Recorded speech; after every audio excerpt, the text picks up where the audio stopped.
o transtorno ele sempre existiu, ele não existe sozinho, ele nunca vem só. No suporte 1, ele pode vir acarretado de ansiedade, de depressão também, mas isso não exclui o TEA. Muito diagnóstico errado.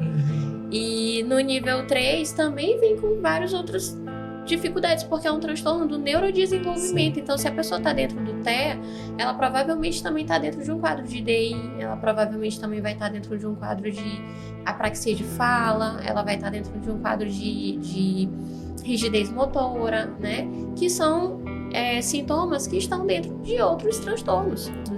E o fato de ser autista nível 1 também não significa que a vida do ser humano é fácil, né? Eu acredito que a maior terapia de todas é viver, né? Então a gente se expor às contingências da vida é o que altera os nossos comportamentos frente a ela, né? Eu preciso viver, eu preciso me colocar nas experiências, por mais difíceis que elas sejam e pareçam. Eu só vou conseguir estar quando eu estiver. Bom dia, boa tarde, boa noite, dependendo do horário que você estiver assistindo. Meu nome é Milton, no Psicotaco, falo com meu amigo Maicon. Salve, salve pessoal, muito prazer. Para quem não me conhece, eu me chamo Maicon Oliveira, somos estudantes de psicologia do 9º período atualmente, mas no ano que vem os caras já vão estar de CRP, né? Finalmente. Cara, vai chegar um episódio aqui que a gente vai dizer, então, a gente é psicólogo. E aí, um prazer para você que está nos assistindo, seja de dia, de tarde ou de noite. Espero que você curta o episódio de hoje. E bom, hoje a gente está aqui para falar sobre TEA, sobre transtorno do espectro autista adulto, cara. Então é um tema que rodou bastante na internet aí já, mas que ainda está surgindo, ainda está fomentando ainda. E para falar disso, trouxemos duas especialistas aqui, especiais aqui que moram no meu coração. Tem um apego sentimental, não vou mentir. E, enfim, vou apresentá-las, né? Temos aqui a Isadora Cerejo, ela é psicóloga infanto-juvenil e clínica, especialista em neuropsicologia clínica e análise do comportamento aplicada, né, o ABA, e com ênfase em transtorno do espectro autista, né, que é o nosso tema de hoje. Ela atua há mais de 6 anos na área do neurodesenvolvimento, com experiência em atendimento clínico, acompanhamento terapêutico e supervisão de equipes. Também é docente em cursos de pós-graduação, atualmente atua como supervisora no Centro Integrado de Neurodesenvolvimento. Seja bem-vinda, Isa. E vamos apresentar também nossa querida Daniele Aires, que é psicóloga e atua com público de todo o ciclo vital, da infância à vida adulta tardia. Especialista em análise do comportamento aplicada, a ABA, com ênfase no transtorno do espectro autista, e é pós-graduanda em neuropsicologia e acadêmica de psicomotricidade. Olha, essa eu não sabia, interessante. Há 4 anos dedica-se à área do neurodesenvolvimento, com experiência em atendimento clínico, acompanhamento terapêutico em contextos clínico e escolar, além de coordenação e supervisão de equipes multiprofissionais. E atua também como psicólogo do esporte e professora de jiu-jitsu, percebe-se pelo tamanho do bíceps. Com especialização em aulas voltadas para crianças atípicas. Então, jiu-jitsu para crianças atípicas, olha aí. Sensacional. Enfim, sejam muito bem-vindas ao Psicotalk Podcast, tá? Sintam-se acolhidas aqui e vamos conversar hoje sobre TEA adulto. Com certeza. Só o currículo foi metade do episódio já. Com certeza, eu tive que ler aqui porque, né, as mulheres são fera, então a gente tem que fazer o negócio direito aqui. Nosso jeitinho. Mas enfim, sejam bem-vindas, tá, gente? Obrigada, Obrigada, meninas. Maicon. Pronto. A gente vai já, antes de tudo, palavrinha dos patrocinadores. Com certeza. Com a Release Comunicação Visual, você consegue fazer o seu produto personalizado da melhor forma possível, né, não, Maicon? Com certeza. E assim, recomendamos fortemente a Release Comunicação Visual, parceira do Psicotalk Podcast.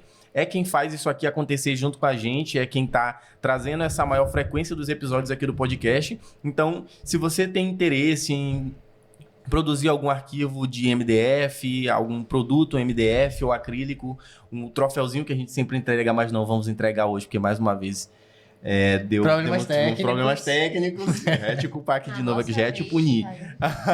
Mas serão entregues também, elas vão postar lá no Instagram, lá, que a gente que vai chegar a luminária delas da R-Laser.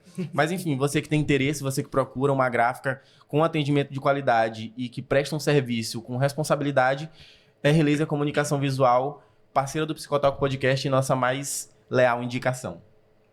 Bom, vamos pro episódio de hoje. Agora fizemos as considerações iniciais. Vamos pra cima.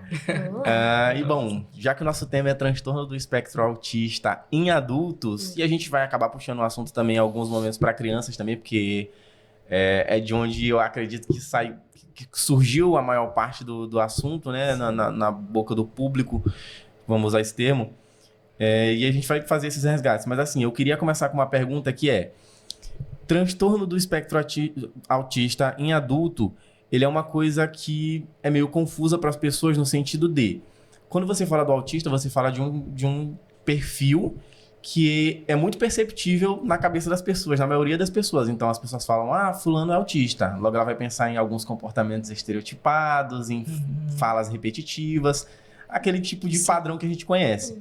Só que quando a gente fala do adulto, surge uma dúvida que é, essa pessoa conviveu a vida inteira com esses sintomas e isso nunca foi tratado ou nunca foi percebido. Então, como é que se elabora isso na fase adulta? Como é que tem acontecido tantos diagnósticos tardios, sendo que seria algo perceptível na infância, já que é algo tão característico assim como a gente pensa?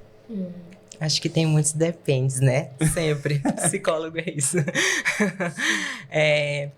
Eu acho que depende do nível do autismo que a gente está falando. Eu acho que depende também de quais são esses prejuízos que a gente está falando, né? Porque tem prejuízos que são bem perceptíveis, né, o tempo inteiro, e tem outros prejuízos que ficam ali escondidos, né, na camuflagem que as pessoas dentro do espectro começam a fazer ao longo da vida, né? Inclusive no ano de 2025 e 2026 foi o ano onde as pesquisas elas se voltaram muito para estudar justamente essa camuflagem social do autismo, né? Então, nesses 2 últimos anos foi onde as pesquisas científicas mais se importaram com isso, com como é a qualidade de vida desses seres humanos ao longo do processo de vida deles, né?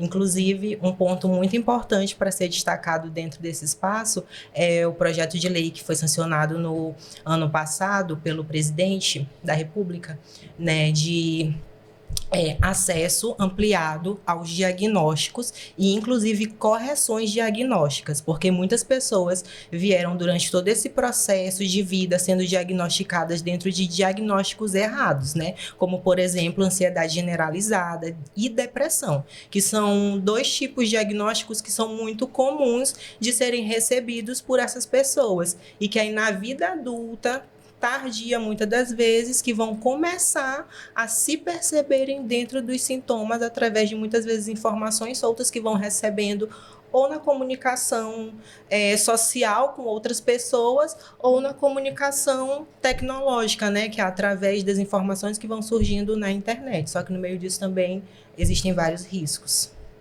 É verdade. Tu tinha falado? Isa? Pode Sim, complementar, pode complementar. Eu ia complementar a fala da Dani, trazendo para o aspecto mais cultural, de que a gente tinha e a gente ainda tem, né, muita desinformação. Entre 2024 e 2025 foi o maior número de diagnósticos, onde a gente chegou ao censo do IBGE com 2,5 milhões de pessoas diagnosticadas com autismo. Então, é um dado muito relevante, né? Mas a gente ainda tem dentro de municípios, né, cidades mais afastadas, onde por mais que a gente saiba que hoje existe internet e, entre aspas, todo mundo tem um celular, mas a informação, ela chega, mas ela não chega da maneira como deveria chegar. E também não chega completa, né? Muitos pais e mães de pessoas que estão dentro de algum transtorno ou que estão dentro de um quadro de neurodivergência podem simplesmente aceitar aquela condição por não terem outras alternativas, né? A gente está falando, por exemplo, eu dou aula nas cidades da Baixada, Pinheiro e arredores, e tu não encontra clínicas do plano de saúde, por exemplo, que é o que mais salva, né, os tratamentos para as crianças atualmente. Então, você não tem. Se tiver alguém para fazer um atendimento especializado, né, em análise de comportamento aplicada, é pago e não é acessível, né? Então, essas crianças, por mais que os pais observem, percebam, mas muitas vezes não tem alternativa, não sabem para onde levar, e mesmo que saibam, o acesso é limitado. Então, acaba que a pessoa, não é que se descobriram autistas entre 2024 e 2025, é que o acesso ao diagnóstico chegou. Mas essas pessoas sempre existiram, né? E é tanto que a gente tem hoje autistas adultos de todos os níveis, do nível 1 ao nível 3, né? E a gente vê esses que são de nível 3 em clínicas, é onde a gente vê, mas os que não estão em clínicas, onde é que eles estão? Né? Como é que eles estão vivendo? Autista nível 3 de suporte, sem comunicação, com muita desordem sensorial, com muitas dificuldades de adaptação, onde é que eles estão? Eles estão por aí, Sim. né? Então, respondendo a tua pergunta, eu acredito que, como a Dani falou, tudo depende, né? Mas essas pessoas, o transtorno ele sempre existiu, ele não existe sozinho, né? O TEA ele nunca vem só. No nível, no suporte 1, ele pode vir acarretado de ansiedade, de depressão também, mas isso não exclui o TEA, né? Como o Dani falou, muito diagnóstico errado. E no nível 3 também vem com várias outras dificuldades, porque é um transtorno do neurodesenvolvimento. Sim. Então, se a pessoa está dentro do TEA, ela provavelmente também está dentro de um quadro de DI, ela provavelmente também vai estar dentro de um quadro de apraxia de fala, ela vai estar dentro de um quadro de rigidez motora, né? Que são sintomas que estão dentro de outros transtornos do CID. E o fato de ser autista nível 1 também não significa que a vida do ser humano é fácil, né? Que é um pensamento muito comum que as pessoas têm sobre a questão do nível de suporte. Principalmente de adultos, né? E geralmente, quanto menor o nível de suporte, mais complexa é a busca diagnóstica. Isso, né? É verdade. Porque também vai transitar por várias outras hipóteses. E acho que também é relevante a gente falar sobre as pesquisas em adultos que são muito recentes. É como tu falou, é um assunto que está começando a ser desdobrado agora. Mas os autistas adultos já estão aí há bastante tempo, né? Então, agora que a gente está vendo quais são, de fato, os sintomas diagnósticos, quais são os critérios que vão ser levados em consideração, o rigor, né, de acompanhar esses critérios, porque, por exemplo, Michael, como eu te falei, a minha maior experiência é com clínica, né? Sim.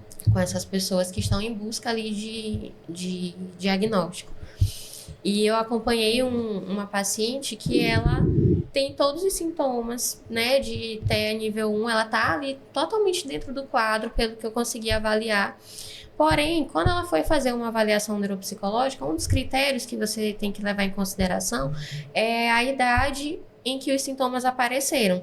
Então, eles têm que ter surgido na primeira infância, né? E ninguém tem esse registro dela. Ela já tem 30 e tantos anos. Ninguém tem esse registro. Ela não foi criada pela mãe, a tia já pegou depois de uma determinada idade. E aí ninguém pode afirmar que antes dos 7 anos esses sintomas que ela relata já existiam. E ela não lembra, né? Então não foi fechado o diagnóstico dela por falta dessa informação. Eu li todo o relatório, eu fiquei, bicho, não fecharam por causa disso. Caramba. Pelo amor de Deus. Então, assim, pra tu ver o rigor, foi seguido o rigor do critério diagnóstico estabelecido pelo DSM, pelo CID, tudo bem. Mas essa pessoa tem direito ao diagnóstico dela. Mas também a gente tem que pensar que até outro dia essas pessoas estavam todas em internações, né? Então, os estudos sobre adultos se tornavam muito mais complexos, uma vez que eles estavam afastados da sociedade e eram tratados realmente como margem da sociedade.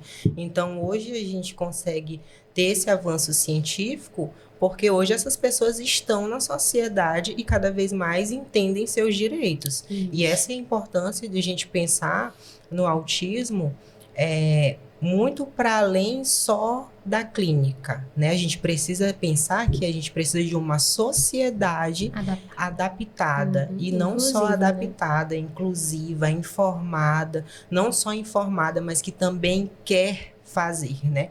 Porque assim, a gente tem que pensar o básico, né? Na natureza existem várias espécies de plantas, no reino animal existem várias espécies de animais. E na nossa sociedade existem várias formas de seres humanos, né? Vários tipos de cérebros, vários tipos de pessoas. E aí a gente precisa começar a entender. Assim como tem pessoas que se colocam tanto para entender o reino animal, o reino mineral, o reino vegetal, sim. acho que a gente poderia se colocar também para entender cada vez mais O ser humano. o ser humano, Exato. né? Porque Olha, afinal, Skinner, que está sentado bem aqui, disse uma vez que a maioria dos problemas da humanidade, ela não é, seriam Verdade. resolvidos se a gente tivesse maior compreensão do Exatamente. comportamento humano. E Perfeito. ele reinou nesse comentário exatamente, é isso. Sensacional. Ali ele fez A escola. gente, Sim. vocês falaram sobre meio que uma questão do diagnóstico errôneo. E aí isso chama muito minha atenção porque não é uma coisa só, enfim, do TEA, mas sobre várias outras esferas da psicologia e sobre vários outros transtornos que acaba sendo um problema muito grande. E aí, quando a gente fala do autismo e principalmente ali um nível 3, onde ele é confundido com várias outras coisas, ou com o nível 1, que é muito mais difícil, muito mais complexo, como tu falou, acaba sendo muito mais complicado colocar essa pessoa de volta na sociedade, porque ela... Como é que eu posso dizer? Porque ela recebe um tratamento, ou nem recebe um tratamento errado. Então, digamos, hoje a gente tem aba, que é maravilhoso para TEA, principalmente infantil. Não sei quanto aos adultos, e aí vocês tiram essa dúvida para mim. Mas assim... Como a gente... Tira essa dúvida da minha Ela live. tirou a dúvida. A dúvida tá tirada, não. Não, tá tirado. Não, Mas já me não. sei o que é, então peraí. Então, a gente fala sobre esse tratamento, beleza. A gente identificou, hoje em dia, a gente sai de um padrão manicomial e hoje em dia a gente já consegue identificar, bom, existe o transtorno do espectro autista, ele é dessa forma. E hoje em dia acho que a gente está muito mais numa fase de afiar e aperfeiçoar a forma de tratamento, seria mais ou menos isso. E assim... voltando ao raciocínio anterior, as pessoas nem chegam a um tratamento e quando chegam, se com o diagnóstico errado, elas recebem um tratamento que não seria o ideal pro caso delas.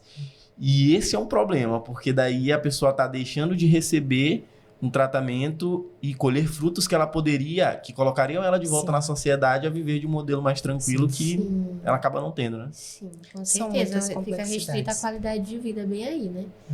Que a pessoa poderia... Eu tô entendendo o que tu tá dizendo. A pessoa Sim, poderia sim. ter acesso Exato. ao padrão ouro de Sim. psicoterapia, por exemplo, para Mas está autistas. sendo tratado a ponta do iceberg, Exato. sendo que existe toda... Exatamente. E eu ia até falar disso, Michael, porque eu acho muito bacana que eu venho da FAP, né? Da Psicoterapia Analítica Funcional, Isso. para clínica.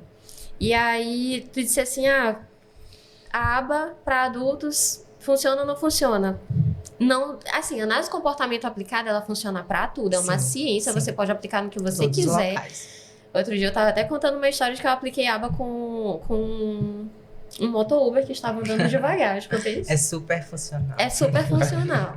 Então, assim, esquema de reforçamento existe, tá aí para ser aplicado e vai funcionar, né? Porque é ciência. Mas, quando a gente fala de clínica, a gente está falando de muitos desdobramentos que a análise de comportamento aplicada por si só não vai dar conta. E não teria como, porque é muito complexo o nosso ser, né?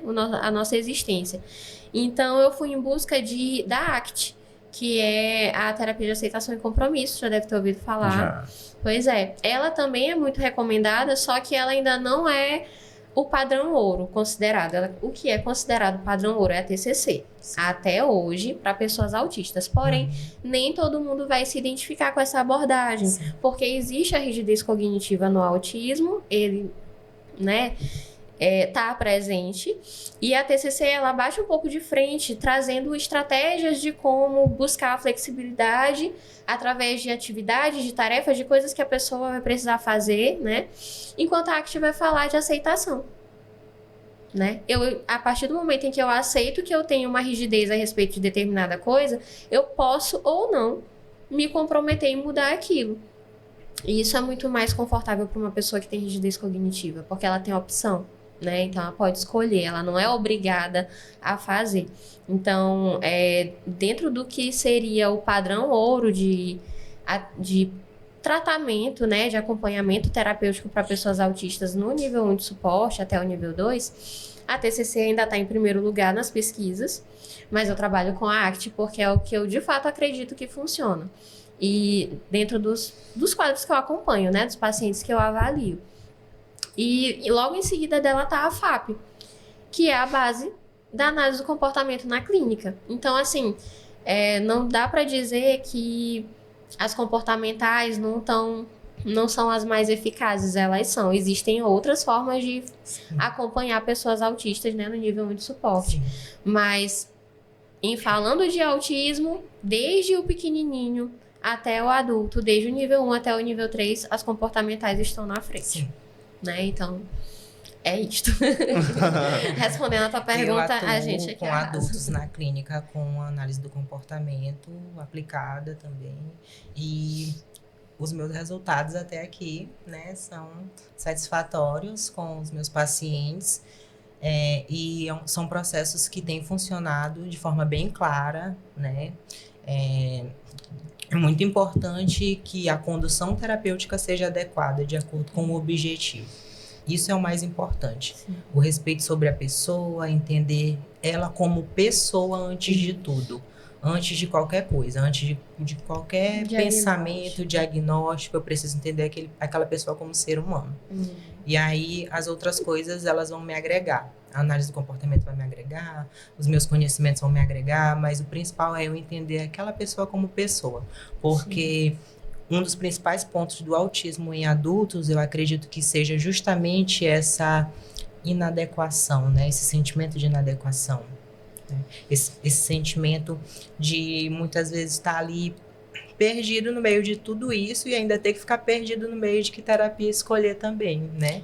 Então, viver num mundo que não é adaptado para você, né? E eu acho assim que as terapias precisam compreender sobre autismo, independente da abordagem. Exato, isso é fato. Vocês fizeram, eu falei sobre o negócio do diagnóstico errôneo que vocês comentaram, e esqueci de falar uma parte aqui que eu tinha até anotado, que era sobre, vocês falaram, talvez a Isadora já até tenha me respondido, mas aí eu queria que a gente afiasse um pouco mais isso, para ficar bem claro, que é o TEA adulto. A Isadora falou que os sintomas devem estar desde a primeira infância, né? Quando a gente quer identificar um adulto, existem algumas coisas que são perceptíveis ali, que o profissional consegue olhar e dizer, bom, isso aqui talvez seja um TEA, e que o pessoal que está em casa consiga olhar e falar, bom, isso aqui eu tenho que me atentar porque pode ser que seja um TEA e não outro transtorno. Porque a questão tá bem aí, de tipo assim, de você conseguir olhar para aquilo e enxergar um TEA e conseguir diferenciar. A minha pergunta, então, seria, para deixar mais claro, o que diferencia no TEA adulto de outros transtornos, assim, que você olha e fala, bom, isso aqui não é uma ansiedade, esse comportamento repetitivo de estar batendo aqui não é uma pessoa ansiosa, né? É uma pessoa que pode estar ali com uma estereotipia. Então, o que seria ali que diferencia, que as pessoas podem assistir em casa e olhar, bom, já olhei isso aqui. Quer responder, Daniela?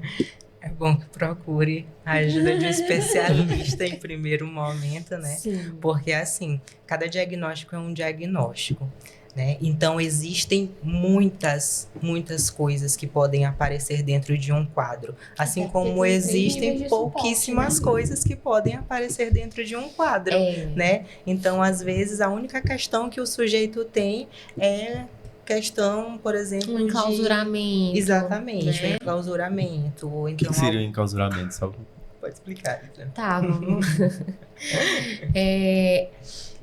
Então, a gente tem os grandes calcanhares de Aquiles do autismo, que são a falta de comunicação, né, déficit na comunicação, e os interesses restritos e comportamentos repetitivos. Começa por aí. Né, tá dentro do diagnóstico. E aí, só que isso se apresenta de diversas maneiras em cada pessoa, né? Cada pessoa vai expressar esses sintomas de uma maneira. E aí, quando a gente está falando de dificuldade de comunicação, uma pessoa que tende muito a fazer coisas sozinha é porque ela está encontrando dificuldade no mundo à sua volta. Ela encontra mais coerência, ela encontra mais conforto no que ela consegue fazer sozinha, consigo mesma, no seu ambiente, né? Então, quando você se depara com um adulto que prefere fazer as coisas sozinho, e principalmente no mesmo ambiente, na própria casa, dentro do próprio quarto, ou dentro de um escritório, tá o tempo todo ali e tudo mais, provavelmente é porque ele tá se sentindo inadequado. Tá se enclausurando, então ele tá se sentindo inadequado em outros ambientes, né? Não se sente pertencente. E a gente vai observar isso em... Não quero abrir muito para exemplos, porque isso é muito delicado de se fazer, né? A gente ficar aqui pareando sintomas com situações do dia a dia. Mas é sempre importante observar que, vamos lá, bullying. A criança deixa de querer ir para a escola. Ela se enclausura. Por quê? Porque ela não está se sentindo encaixada dentro do ambiente. Estão fazendo ela se sentir excluída dentro daquele ambiente, inadequada, errada, né? E aí a gente lembra que crianças autistas também frequentam a escola e eventualmente sofrem bullying. Então, vai tender ao enclausuramento, vai tender a fazer tarefas sozinha, vários sofrimentos. E se a gente está falando de um TEA nível 1, por exemplo, isso daí vai marcando a história de vida daquela pessoa. Então, se ela já era rejeitada na infância pelos colegas, o que vai fazer ela buscar interação quando ela estiver na faculdade?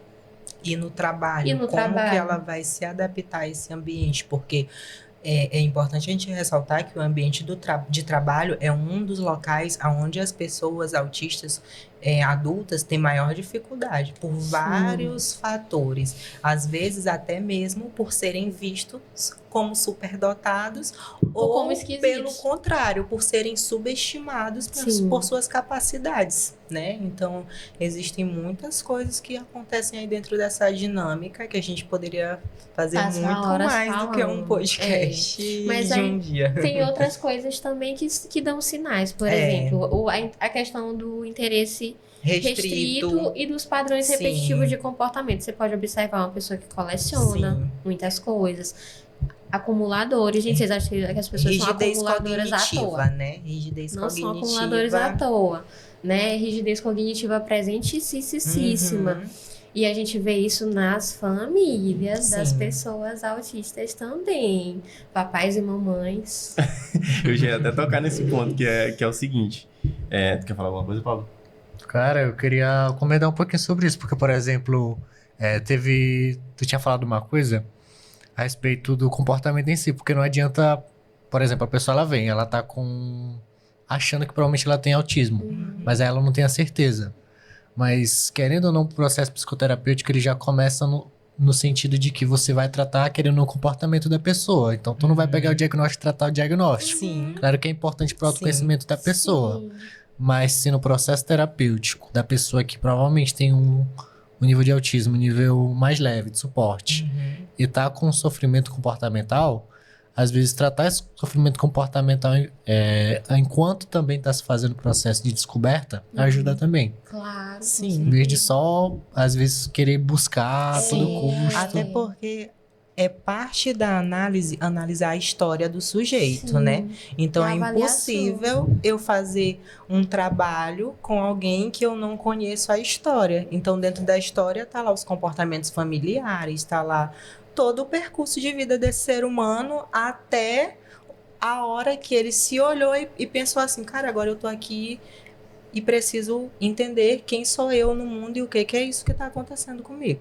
Então vamos entender todo esse processo para a gente avaliar, esmiuçar e entender os porquês de cada comportamento que trazem prejuízo para esse ser humano, porque também tem isso, a gente tem que entender que a gente vai trabalhar comportamentos que trazem prejuízos para essas pessoas. Exatamente, né? Você vai tratar toda e qualquer coisa. Né? Exatamente.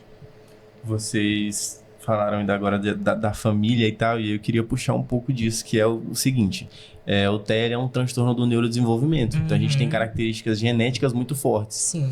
Quando a gente puxa para essa parte genética, às vezes você tem ali um pai ou uma mãe que tenha, mas eu queria falar sobre os que não têm, porque é o seguinte, às vezes aquele pai ou aquela mãe, eles não têm o TEA, mas eles reforçam no filho que tem TEA comportamentos espelhos que são do TEA.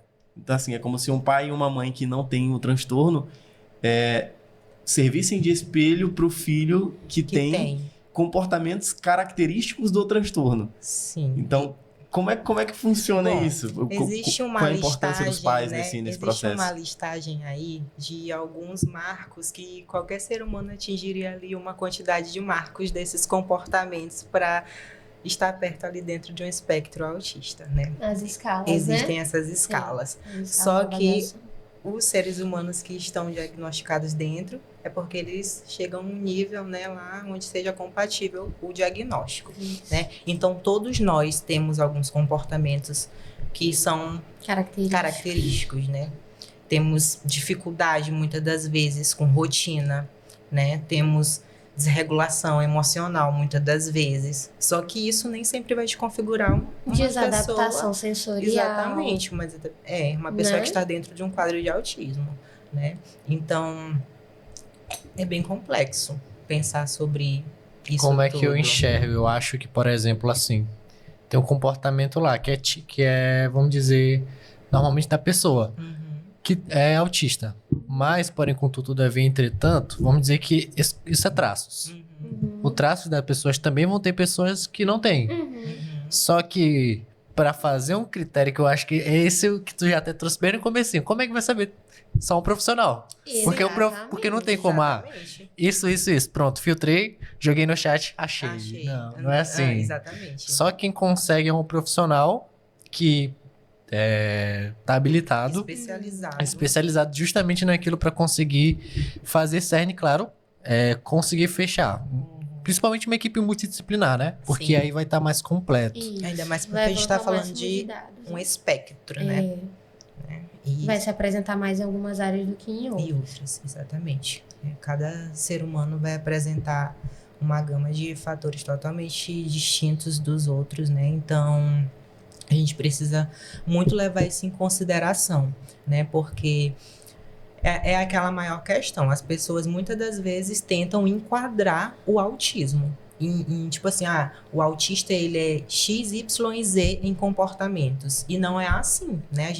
A gente se torna rígido, muito mais rígido às vezes do que qualquer Tentando outra estabelecer coisa, que o tentando critério é esse. estabelecer o critério do autismo, sendo que cada... Buscando o clássico, né? Eu acho que as pessoas estão sempre buscando o autismo clássico para validar que buscando o aquela pessoa é clássico, autista sim. ou não. A gente olha uma pessoa Isso. mais comum, assim, digamos, parecida com uma pessoa Uma típica, típica. e a gente diz, tu não é autista, não, tu...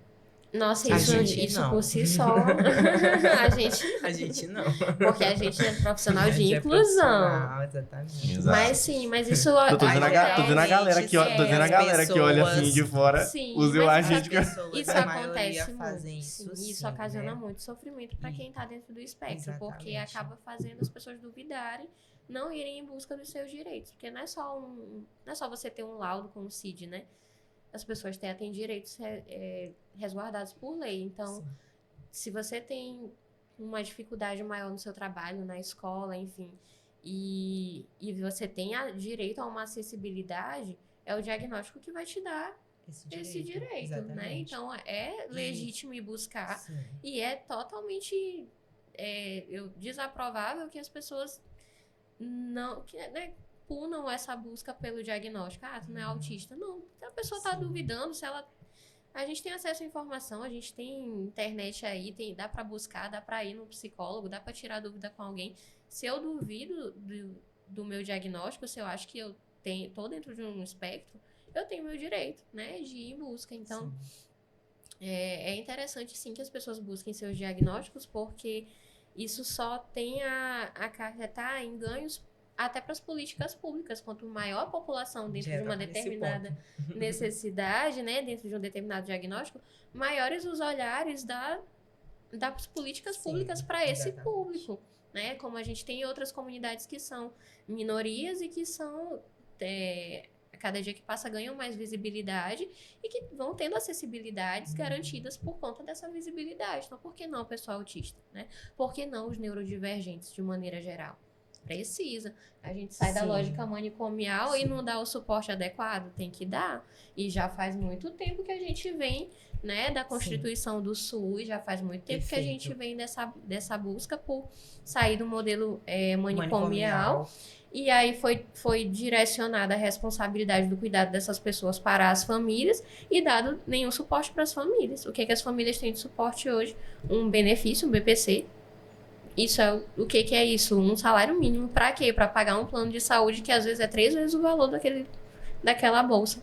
Não encaixa. E a gente tá falando de saúde pública, né? Exatamente. E isso precisa ser debatido como saúde pública, porque a gente está falando de um dos princípios que é a equidade, né? Tratar Exatamente. diferentes como diferentes para que eles se sintam iguais, né? Exatamente. Porque não tem como tem que ter tratar acessibilidade. como igual todo mundo. Somos iguais, né?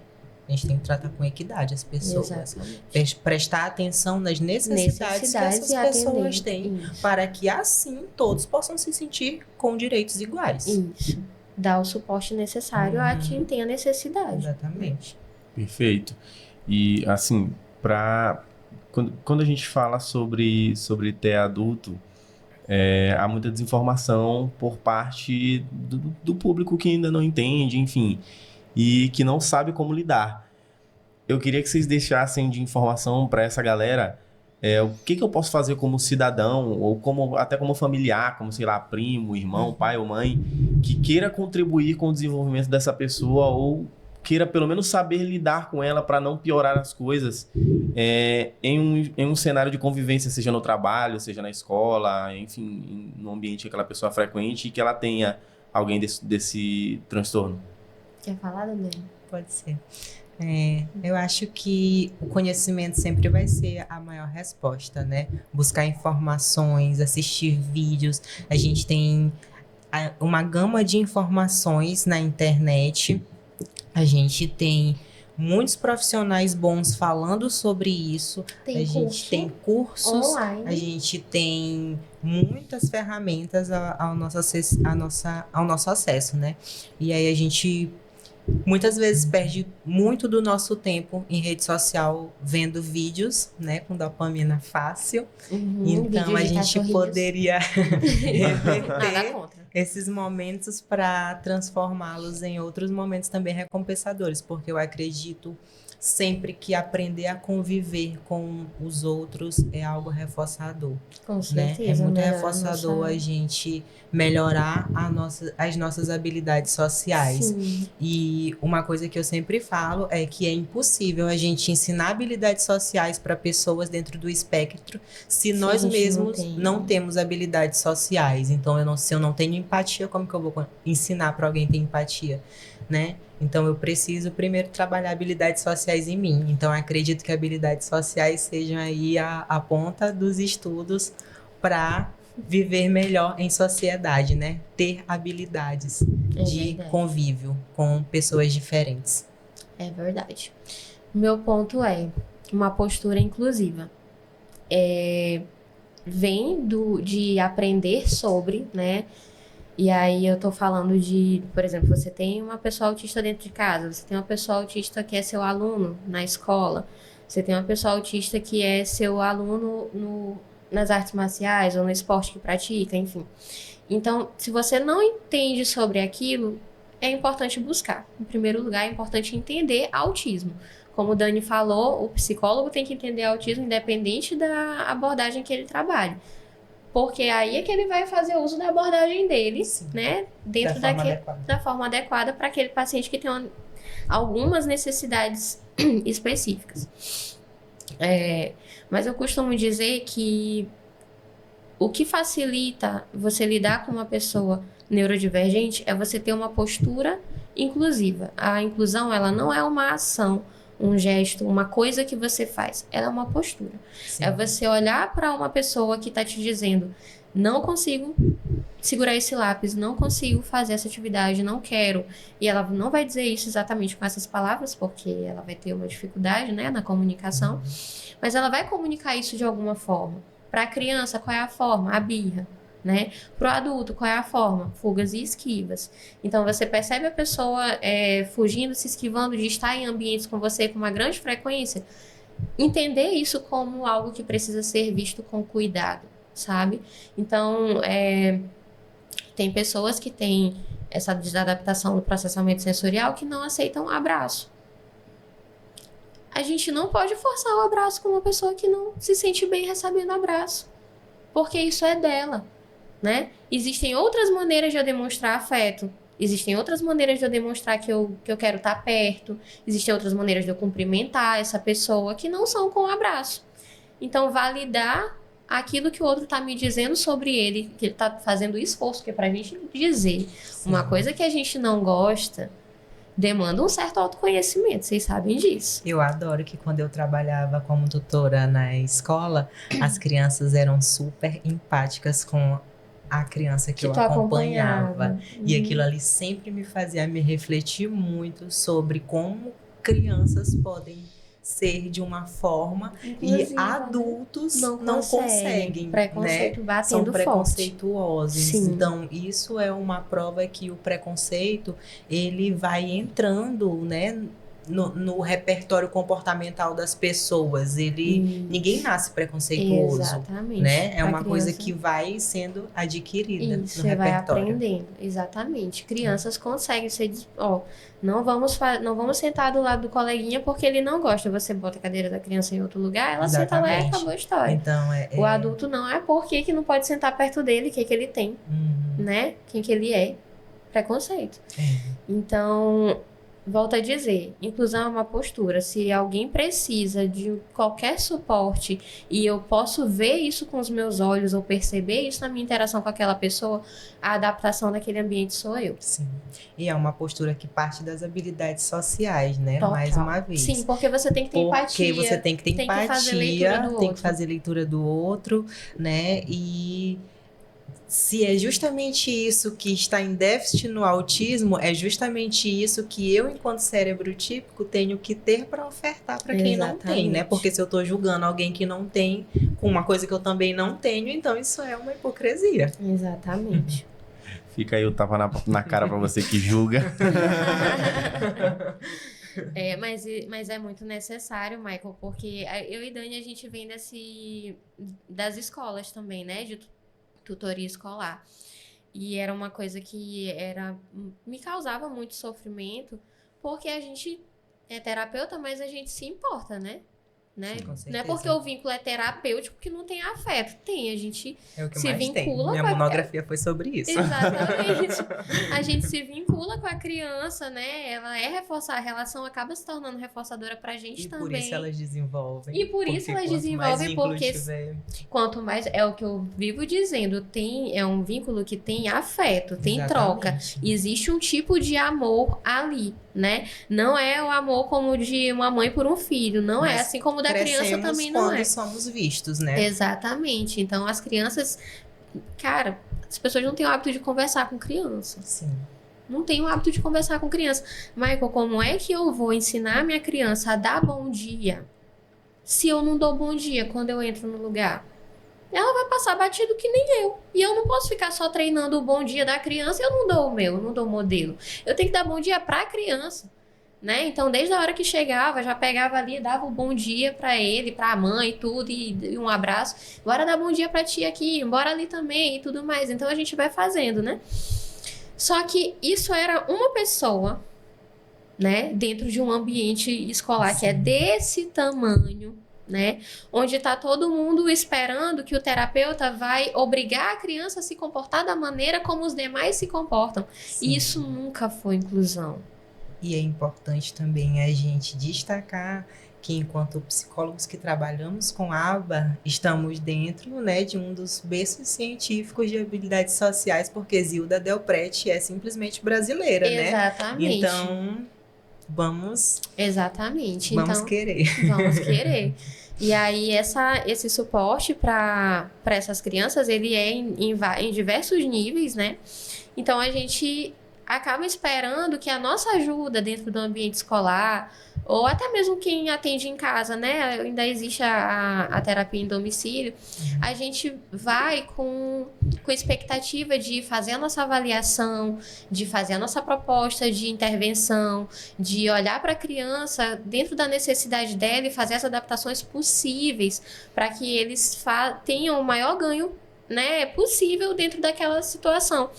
Só que eles não vão ter as mesmas vivências, eles não vão passar pelas mesmíssimas experiências que os alunos típicos, né? Sim. E isso não estou falando de uma atividade adaptada, né? Estou falando de você não traumatizar a criança com uma festa de São João, obrigando ela a participar, enquanto ela poderia simplesmente assistir, ouvir as músicas, participar dos ensaios e não se apresentar, já que para ela o desafio é a apresentação, né? E aí, fazendo recorte com o TEA adulto, imagina uma pessoa que passa por uma situação de ser obrigado a fazer e tudo mais e tal na infância. Na vida adulta, você não quer nunca mais nem ver festa, um boi. Você não quer ouvir falar de Catirina, entendeu? Por quê? Porque tu foi obrigado a passar por aquilo contra a tua vontade. Punitivo. Foi totalmente punitivo e poderia ter sido totalmente reforçador. Qual é o objetivo da escola? Que a criança aprenda sobre a cultura nesse caso, nesse recorte que eu tô trazendo. Que aprenda a respeito da cultura do seu estado, que aprenda uma ou duas músicas ali que ela vai reconhecer todo ano quando tocar, né? Ao longo da vida inteira. Exatamente. E o que e aí fica esse ganho? Não fica, gente. Esse ganho não fica. Fica o trauma e a escola com a sensação de que fez o que tinha que ser feito. Não fez. Então, acabava que o meu papel, né? E acredito que com o Dani isso também aconteceu com os terapeutas que acompanham a escola e tudo mais, a gente vir com uma tentativa ali de adaptação e a escola, não, porque ele tem que fazer igual aos demais. Bem aí você matou a inclusão. Né? Então, nós somos profissionais de inclusão, a gente está dentro desses ambientes para tentar fazer com que a vida dessas crianças seja adaptada o máximo possível para que elas tenham o mínimo de prejuízos enquanto elas caminham para a vida adulta. Para que lá na vida adulta, né, elas não tenham tantos traumas como o que elas vivenciaram na infância, que a gente já ouviu dizer que é o chão que se pisa a vida inteira, né?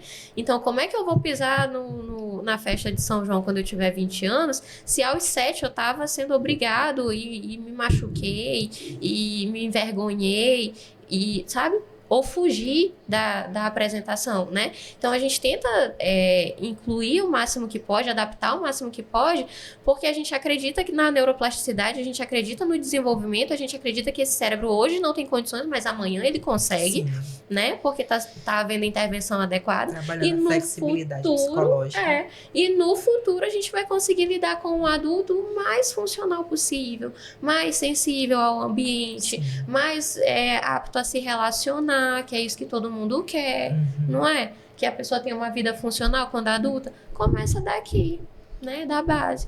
Acho que a gente, quando tem um trauma, alguma coisa, a gente já fica rígido. Imagina um adulto com TEA. Cara, o que eu imagino é que é o seguinte, por exemplo, a pessoa ela chegou na vida adulta.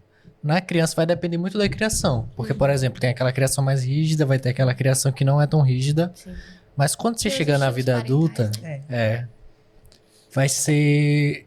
Vão ter situações que a vida adulta, vamos dizer, a pessoa que tem um nível de suporte mais leve. Que talvez tenha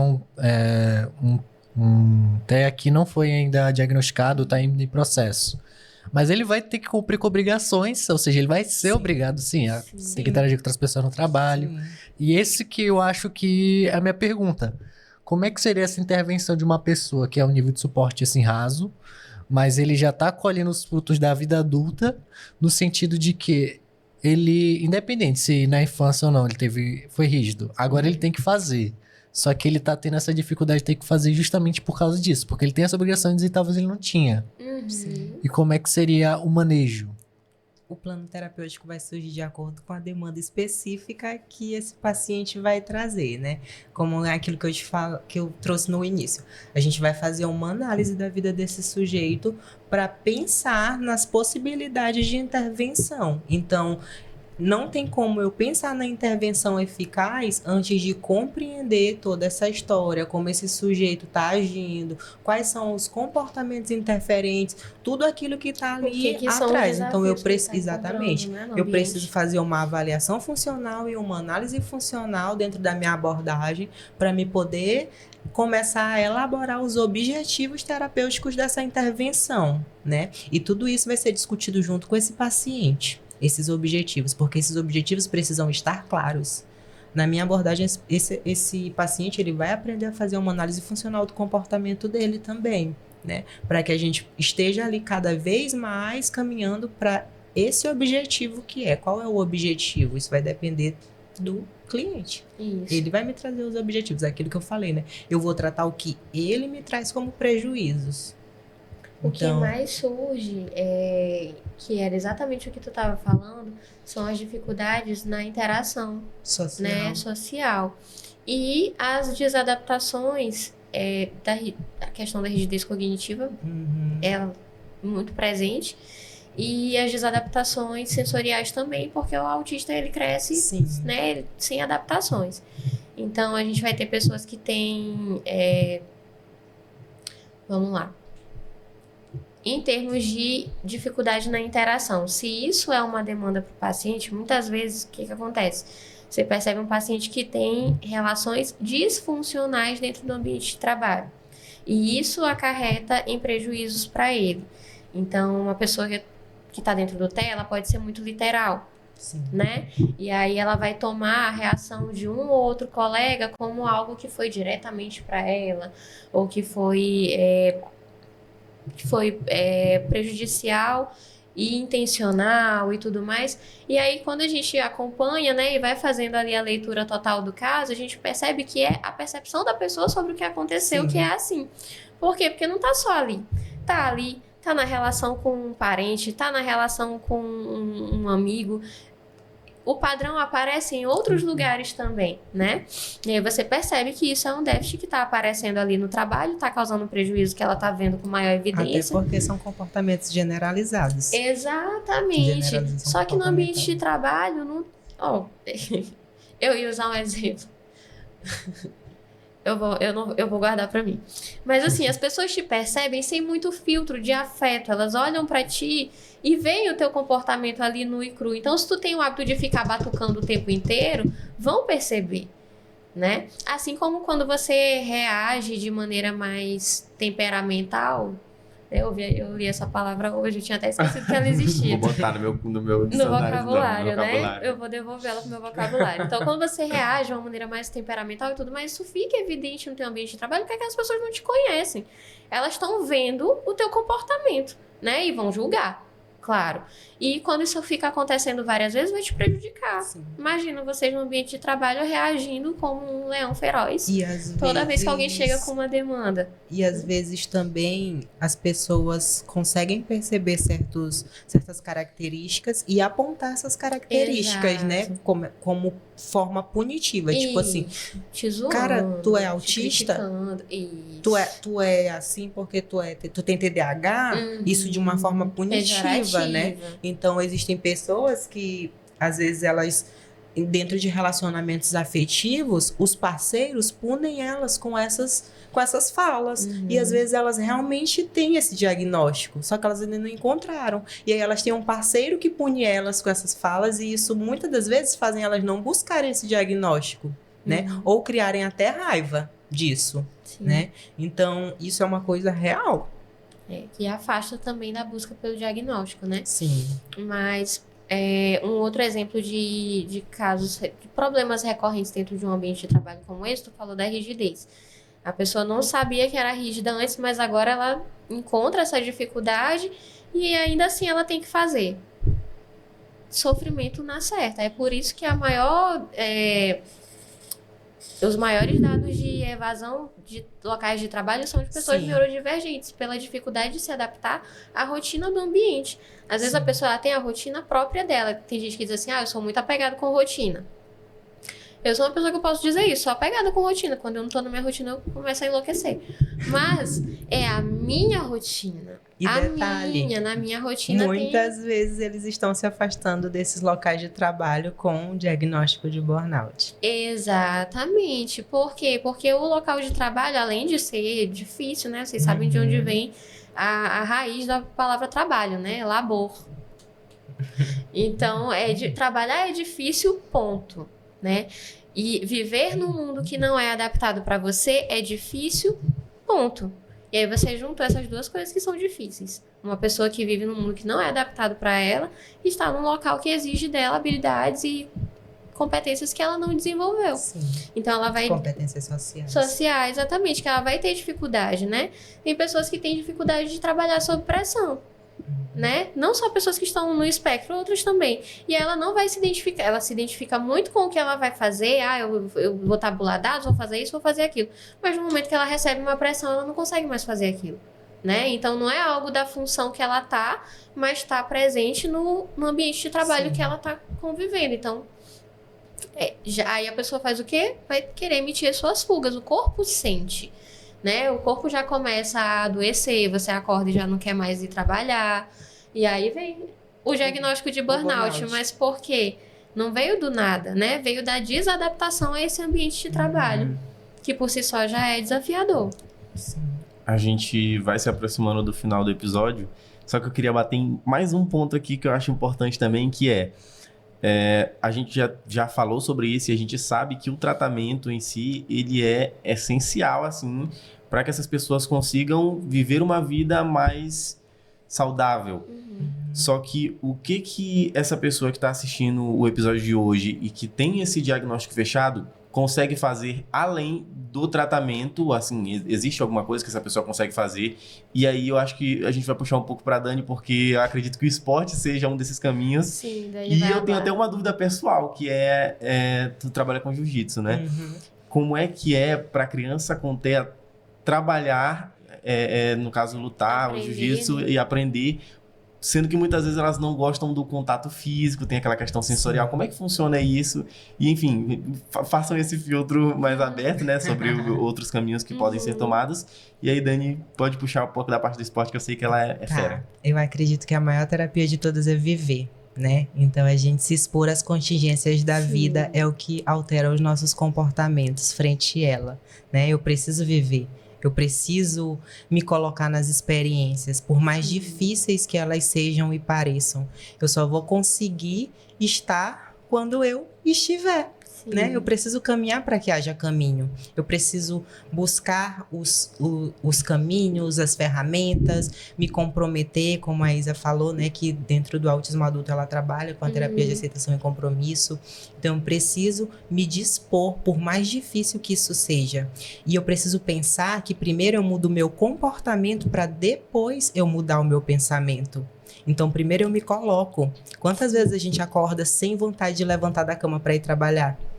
E a cabeça tá ali, deita mais um pouquinho, dorme mais 5 minutinhos. Mas eu preciso me comportar para me levantar e seguir a minha rotina, né? Me colocando dentro de um desconforto sensorial, me colocando dentro de orgânico, emocional. Então, biopsicossocial e espiritual.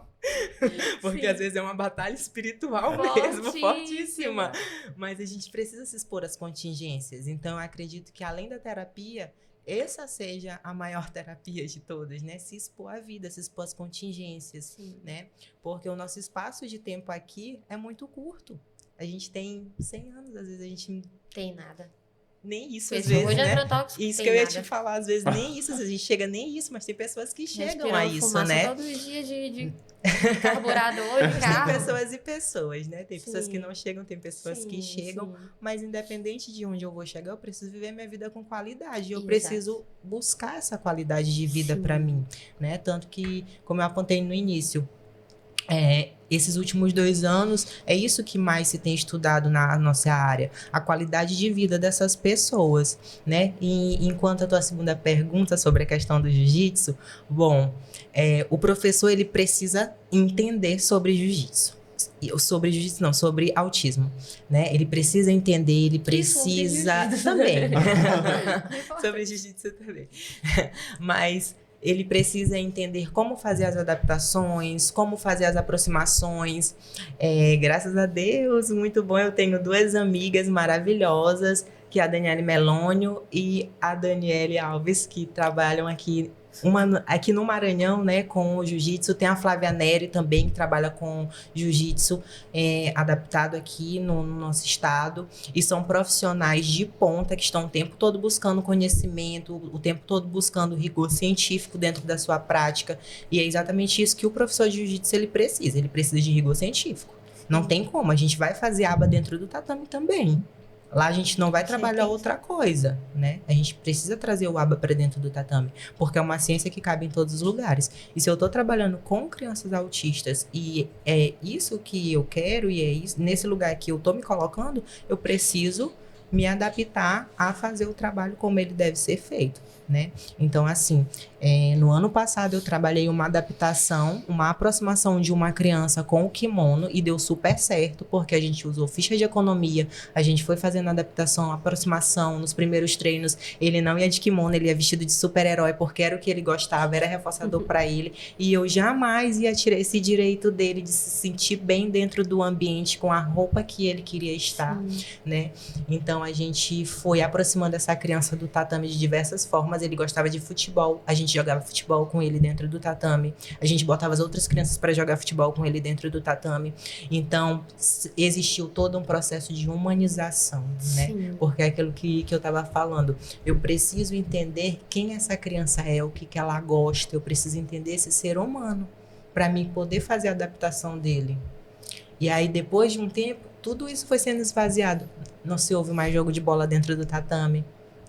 Daqui a uns meses, o aluno já estava dentro de um kimono, porque ele estava recebendo o modelo também das outras crianças. E estava sendo reforçado. Ele estava sendo reforçado, exatamente. Existia uma comunicação com a TO, que fazia o atendimento dessa criança também na clínica.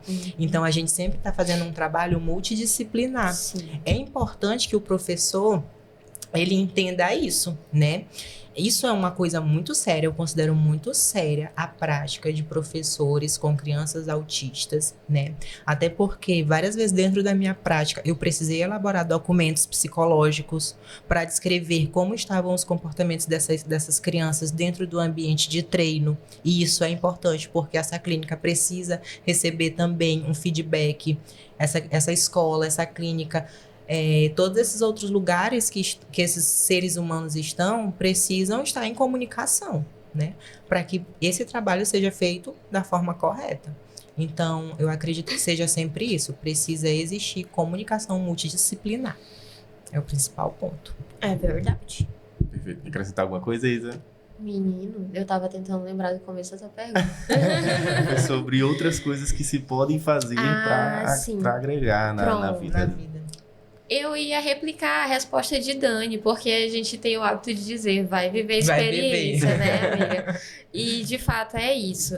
Só que eu acho importante pontuar que, quando a gente vai viver a experiência, nem sempre ela vai ser reforçadora como a gente quer, né? E é importante estar num acompanhamento terapêutico para se dar conta de que você se colocou dentro da situação, você tomou a sua coragem, você foi lá e disse, não, eu vou me expor, eu vou fazer, porque eu quero saber como é que eu vou me comportar ali dentro, se eu vou gostar, se eu não vou gostar, vou lá viver a experiência. Aí você vai lá e vive a experiência e ela não é legal, ou ela é aversiva, ou ela é punitiva, ou ela foi traumática, ou ela simplesmente não atendeu a sua expectativa. E é muito comum que a pessoa que está dentro do espectro, por conta da rigidez, ela não queira tentar de novo, né? Mas é importante a gente lembrar que a vida, ela é assim. Exatamente. Né? Quando a gente se expõe para viver algo, quando a gente se expõe para estar sujeito, né? E quem tá vivo tá sujeito. Então, quando a gente se sujeita a passar por uma experiência, a gente tá sujeito a passar por ela e ela ser boa, ser ruim, ou a gente não ter uma definição clara ainda e precisar ir fazer aquilo de novo, né? Então, acho que o mais interessante do que eu posso agregar à fala da Dani é que é preciso ter uma noção clara dos seus valores, ou seja, o que é importante para você. E, por exemplo, uma pessoa que se importa que valoriza a própria saúde através do esporte, ela pode não ter uma boa experiência com o primeiro esporte que ela tentou. Mas se ela valoriza isso, é importante ela se perguntar, cara, mas eu ainda quero fazer um esporte? Isso é importante para mim? Então eu vou tentar de novo, porque aqui foi ruim, mas ali pode não ser. Então eu vou tentar, né? E aí se expor a essas contingências que estão dentro daquilo que importa, né, para cada um de nós. Por isso é importante avaliar o cliente. É preciso conhecer a pessoa, mas a pessoa precisa se conhecer também para ela poder tomar as próprias decisões e encarar as próprias vivências e não perder a oportunidade, né? Acho que não só pessoas que estão dentro do espectro, mas de maneira geral, é comum que a gente se cristalize ali num self, né, numa personalidade. Eu sou assim e pronto. E, na verdade, novamente, como o Dani disse, a gente tem tão pouco tempo de vida, por que você vai ser assim por tantos anos? Não, calma. Vamos trabalhar flexibilidade. Vamos trabalhar flexibilidade. Dá pra ser várias borboletas, dá pra ser uma mariposa, dá pra ser várias coisas. Dá pra você se aprofundar, se esporte é importante, dá pra treinar um monte de coisa, né?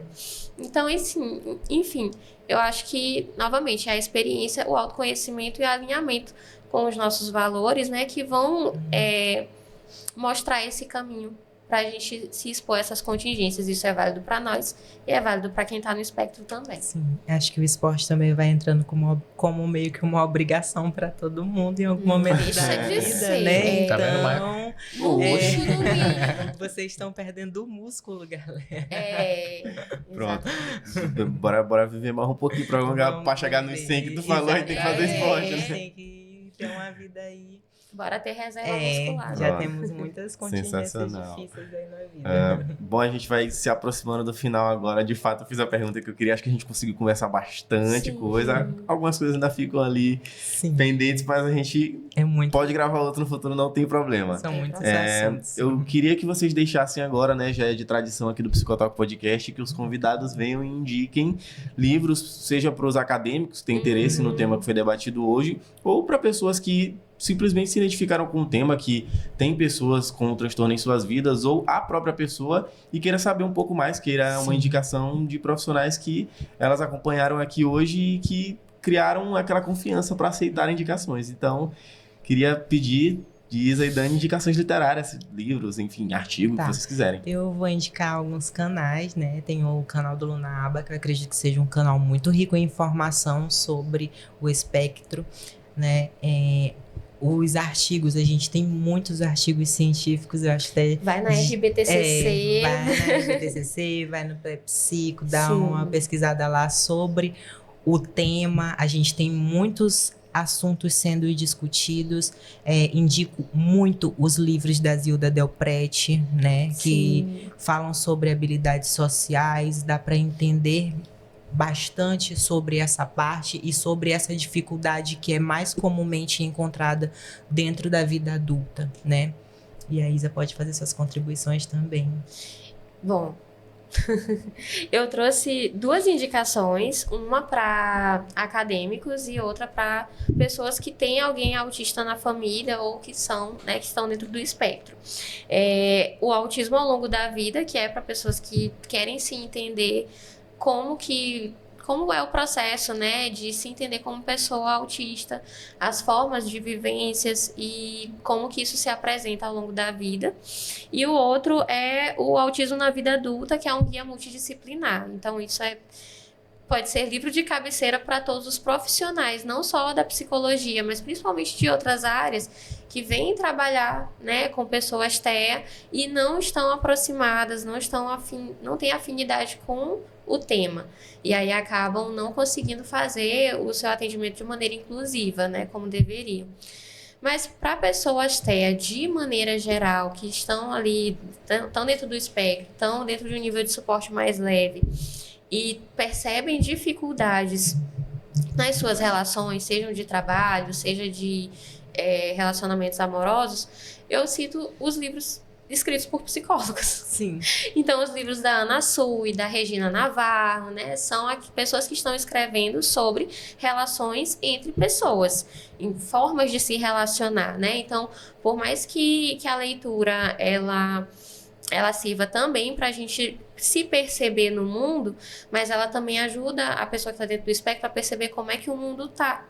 Sim. Né? Como é que as pessoas estão de fato se relacionando, por mais que não seja algo que você vai se identificar e concordar, mas pelo menos vai te dar um panorama de como é que tá rolando para a maioria dos não neurodivergentes. Então as minhas indicações são essas. Perfeito. Vamos às considerações finais então, né, Pablo? Primeiramente, agradecer todo mundo que está assistindo o episódio, as nossas convidadas que disponibilizaram o seu tempo para poder estar conversando com a gente aqui hoje. E também tem informação do sorteio, né? Que a gente quase acabei de lembrar, esqueceu. na hora que tu começou a falar assim, tu ferrou uma cara, eu acho que ele vai falar do sorteio. Então, Mas enfim, então vamos falar do sorteio logo, né? o sorteio é o de quê? A gente tá fazendo um sorteio com parceria da R-Laser, tá? Vai ser o quê? Uma luminária personalizada, então, do que a pessoa decidir. A gente vai estar fazendo luminária, uma caneca personalizada também e um livro da Amazon de até R$50. Então, se vocês quiserem já providenciar o livro de vocês, vocês conseguem, tá? Aí, para participar, completamente gratuito. Basta você entrar no perfil ou do Psicotaco da R-Laser e seguir as regras que vai estar no post oficial. Perfeito. É isso, queria agradecer nossas convidadas hoje, Dani e Isa. Sou fanzaço aqui, de carteirinha aqui. Adorei o episódio de hoje, assim... Voltem mais vezes para dar aulas aqui. Com certeza, tu sabe que a gente gosta de hablar e hablar. Esse é o nosso tema favorito da vida, né? E tá sendo um prazer estar aqui com vocês. Eu acho que a gente nunca imaginou, né, Dani, que Sim. a chegada de vocês faria com que a gente estivesse aqui em algum momento, né? Dei uma pesquisada pelo podcast e eu vi que vocês trazem temas pertinentes que são muito bacanas, são muito bem discutidos e eu fiquei muito honrada e muito feliz de ser convidada porque é uma apreciação, né, amiga, Sim, de total. todo o nosso esforço e de tudo que a gente valoriza dentro da nossa carreira. Porque tem profissionais e profissionais, mas tem os profissionais que são apaixonados pelo que fazem. E eu percebo que aqui estamos entre 4 profissionais muito apaixonados pelo que fazem e isso é muito bonito. Estou muito feliz por isso. Considerações finais da Dani. Faço das palavras de Jesus, né? Também estou muito feliz, me sinto muito honrada de estar aqui com vocês. É muito bom dividir esse espaço também com a Isa, que é uma parceira de trabalho, que a gente desenvolve aí as nossas supervisões clínicas juntas. Sim. Também, né? E é sempre muito bom estar discutindo sobre um tema que a gente gosta tanto, que a gente inclina a nossa vida para isso, né? Que é hoje uma das coisas que mais ocupa a minha vida, então é sempre muito bom falar sobre isso, é sempre muito bom estar falando sobre psicologia, então muito obrigada, meninas, foi um prazer estar com vocês aqui. Maravilha, bom, para finalizar, uma coisa que eu deveria ter feito antes, mas queria perguntar pro pessoal que tá em casa e que assistiu o episódio de hoje, pro pessoal não, né, pra vocês, em relação ao pessoal que assistiu hoje e que tem interesse de entrar em contato, né, em relação ao tema que a gente falou, pode ser que tenha algum adulto com TEA que olhou e falou, bom, eu vejo que esses profissionais amam o que fazem e com tudo que foi elucidado hoje aqui, eu gostaria de entrar em contato. Queria que vocês deixassem informações de vocês para que essas pessoas consigam entrar em contato, seja Instagram, seja algum site, por onde elas te encontram as duas aí.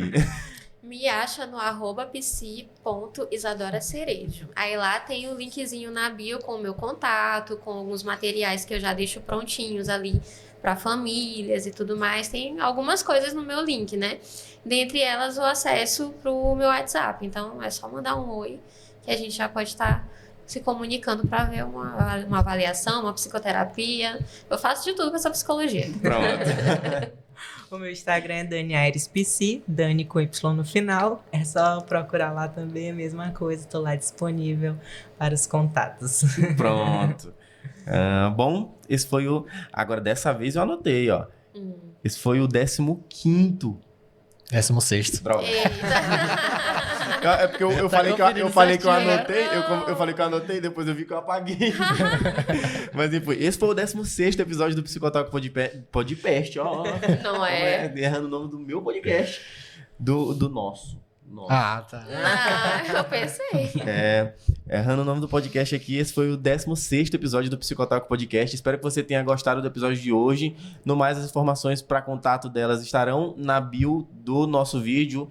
A gente vai divulgar tudo pelo Instagram também. Siga-nos no Instagram, se inscreva no canal e deixe o seu like, porque isso ajuda muito a gente. A gente está na metade ali do caminho para monetizar o canal, então logo logo a gente vai estar recebendo do YouTube aí. Isso vai ajudar o podcast a se manter cada vez mais para que a gente continue debatendo esses temas tão importantes. Agradeço a sua audiência e até o próximo episódio. Valeu!